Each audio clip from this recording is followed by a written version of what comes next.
السلام علیکم جی۔ ویڈیو سننے سے پہلے میں آپ کو اتنا بتاتا چلوں کہ ہماری ہر ویڈیو قانون طب اور تحریک تسکین تحلیل کو مد نظر رکھتے ہوئے اپلوڈ ہوتی ہے۔ میں کہتا ہوں نبض دھوکہ دیتی ہی نہیں،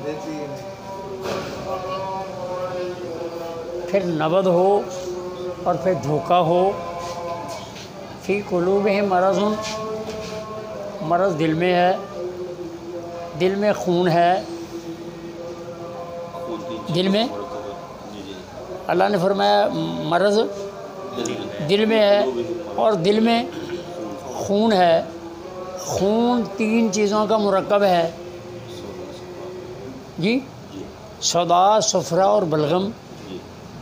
اگر بلغم بڑھے گا تو نبض کی چال اور ہوگی، اگر سودا بڑھے گا تو نبض کی چال، اگر صفرا بڑھے گا تو نبض کی چال، تیسری اور چیز ہے ہی نہیں جو بڑھے اور دھوکہ دے۔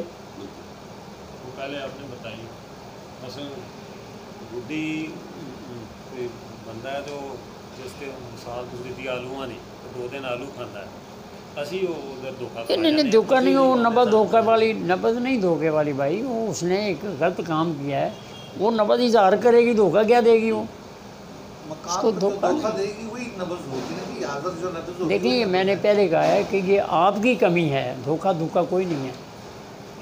ابھی اس نے آلو کھائے، جو مقام پہ جو نبض آ رہی ہے ہم اسی کو دیکھیں گے، اس گدی کو تو نہیں دیکھیں گے، جو نبض آ رہی ہے جی نہیں، اب آپ جب نبض دیکھیں گے تو جو انہوں نے سوال کیا ہے کہ اس میں جو اصل نبض جو اس کی صفرا والی جو چل رہی تھی وہ 1-2 رات میں ٹوٹ نہیں گئی۔ یہ نہیں ہوا کہ صفرا اس کا کم ہو گیا ہے یا نہیں سمجھ آیا، یا ختم ہو گیا ہے اور اس کی عضلاتی نبض چلنے لگی، ایسا نہیں ہوگا۔ ابھی میں نے کل پرسوں ایک کلپ میں نے کہا ہے کہ اگر مقام مرض، درجہ مرض اگر تحلیل تک چلا جائے اور مثلا کسی کی نبض غدی عضلاتی ہے، اس میں ضعف آ گیا ہے، اگر اس نے آلو یا فارمی مرغہ 2-4 دن کھا لیا تو اس کو فالج ہو جائے گا۔ میری بات سمجھ آ رہی ہے؟ کیوں ہو جائے گا؟ تحلیل والے مقام نے اس غذا کو اپنے اندر ہضم نہیں کیا، وہ سدے بن گئے اس کے عضلات میں جی، تو سدے کی وجہ سے اس کا خون کا دورانیہ، جو کوئی خون کے اندر غذا جانی تھی وہ رک گئی۔ اب وہ کہے گا جی میرا تو جسم کام نہیں کر رہا۔ لیکن میں نے یہ بھی وضاحت کی کہ جو اصل فالج ہے اس کے اندر اور اس میں ایک فرق ہے۔ فرق یہ ہے کہ اس کے اندر درد بھی ہوگا اور مکمل طور پر مفلوج نہیں ہوگا، جبکہ اس کے اندر احساس بھی گھٹے گا اور اس کے اندر درد وغیرہ بھی نہیں ہوگا جی، وہ اصل فالج ہے۔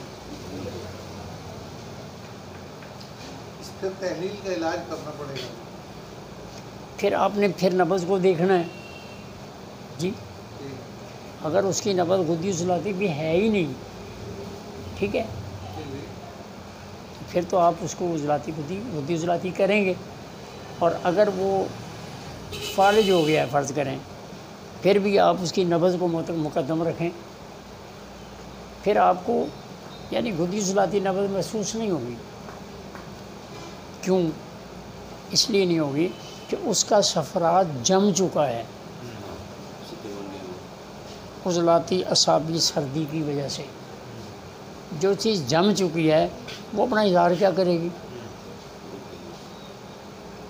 اس کا پھر علاج ہم تسکین جگر ٹائپ کریں گے، وہ پھر نبض آپ کو یہی بتائے گی کہ اس کا تسکین جگر ہو گیا ہے 5 نمبر پہ جائیں گے جی، پھر آپ 4-5 پہ آ جائیں گے۔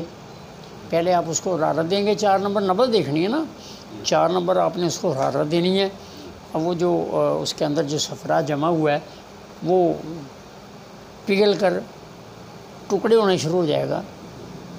آپ جب غدی صافی کریں گے تو وہ باہر نکل جائے گا۔ علاج تو وہی ہوا نا جو پہلے آپ نے شروع کرنا تھا جی۔ ٹھیک ہو گیا۔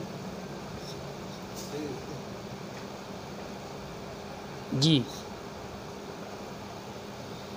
وہ تحلیل والے دھوکہ نہیں دیتی جی نبض. بات یہ ہو رہی ہے نبض دھوکہ، یہ لفظ نبض کے ساتھ جڑتا نہیں ہے. یہ ہم پہ منحصر ہے کہ دھوکہ کھائے ہم ہمارے ڈکشنری میں پہلی بار یہ نبض میں نے سنی ہے. لطیف بھائی نے کہا کہ دھوکہ دیتی ہے. چلیں معلومات کے لیے انہوں نے لفظ استعمال کیا. ہاں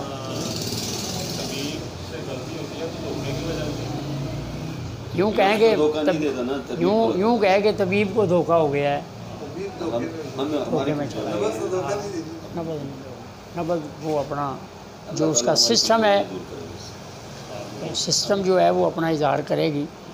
تحلیل والے مقام پہ جو کوئی غذا کھا لیتا ہے اس کو پھر ملین دے کے پہلے نکالیں پھر آگے والی میں اس کی اثر کریں. اگر اس کی نبض کبھی پن ہے تو آپ اسے مورک شدید دیں گے، اور اگر اس کی نبض تیزی میں آ گئی ہے تو آپ کو ملجن مسل دیں گے.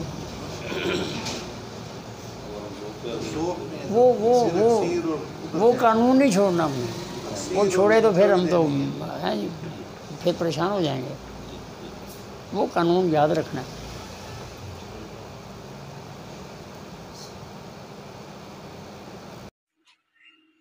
اگر آپ کو ہماری ویڈیو اچھی لگی ہے تو سبسکرائب کریں، شیئر کریں، لائک کریں، اور سبسکرائب کرنے کے بعد گھنٹی کا بٹن جو ہے اس کو دبائیں تاکہ ہماری ہر ویڈیو آپ تک پہنچتی رہے اور آپ طبی معلومات حاصل کرتے رہیں. وما علینا الا البلاغ.